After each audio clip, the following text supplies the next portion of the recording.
like, and subscribe to our YouTube channel and press the notification button for more. Thank you. Adépéjú ayọ̀ nípẹ̀dé àkíyọ̀ ògbójú àkíyọ̀. Àpáta dé olónìí ọjọ́ ìbí ayọ̀ nípẹ̀dé wọ́n ní kí n gbẹ́nu dákẹ́ òwúlò ó jàre ẹ̀jẹ̀ máa kó lórí ẹ̀dá ènìyàn.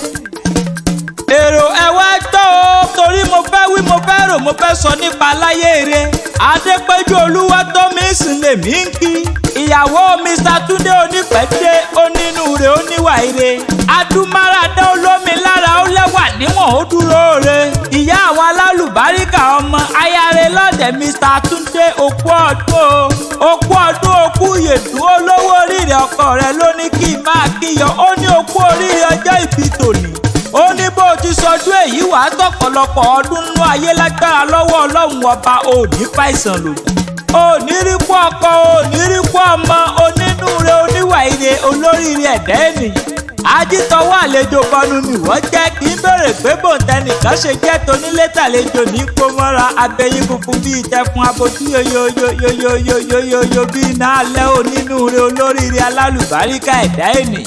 Ọkọ rẹ̀ ní kí n kí ọ kí n délé bàbá tó bí ọlọ́mọ ó yá o. Ọ̀kà kókó níṣe léyìn èmi moríkì léyìn já lọ. Ọlọ́jọ́ ìbí Olúwatómisìn ní tèmi. Adépéjú o ìwọ lọmọ Olúkòjú ìwọ lọmọ Ọ̀kàrúfẹ̀ ìwọ lọmọ ẹkùn ńlá tó forí òkè ṣe bùgbé ìwọ lọmọ ẹkùn tó kú gbogbo gbọdọ̀ dojú kọ ẹkùn ní bùdó ogun tó bá dojú kọ àwọn tó gbógun jà wọn a sì jẹ ní ẹbọra ọmọ orí òkè àfòkúta rìgìdì bógun jà tó bá yí kú àtúnyí lókun a sì tún ká Ọ̀kàrúfẹ̀ ayẹyẹ bí èṣù Ọ̀kàrúfẹ̀ ṣe méjì gbogbo àkókò ṣe mẹ́ta mo kí ọkọ ọdún olóríire ẹ̀dá ènìyàn.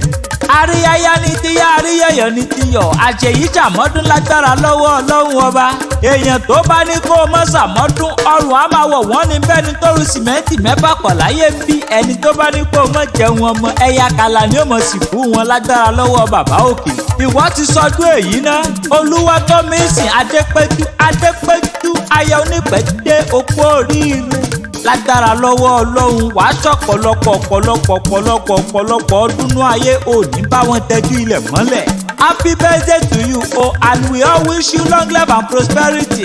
Bóyin bá ṣe tágbéra ó dinú kókó ògì bá fẹ̀rẹ̀ bọ̀jù bá ṣe tágbéra ó dinú sàrẹ̀ tó kọ́lé sí Apataewi mo ṣe tán mò ń rebi tá a forí mi sọlẹ̀ sí níbi ojúmọ́ ti mọ́dé gbogbo ilẹ̀ kílẹ̀.